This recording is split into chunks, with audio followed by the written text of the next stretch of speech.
Yan mga kaidol, nagpakain na ako. Ubos na. Maliit, meron pa. Second time kong maalaga.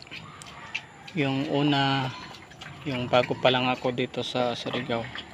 Pagka-uwi ko ng Dubai, nag-alaga na ako ng 4 na inahin.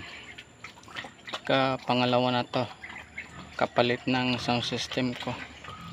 At hindi ko na maalagaan yung sound system ko ni-stroke na ako.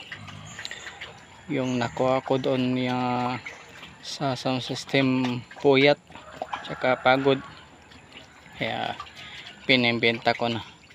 At yung pagbibentahan, iano ko ng babuyan tsaka sa motor parts. Mas maigi na yung na-maintain natin yung yung negosyo na kung saan papatok tayo yung buhay natin. At palagay ko ito try ko ulit kay maganda naman ang una.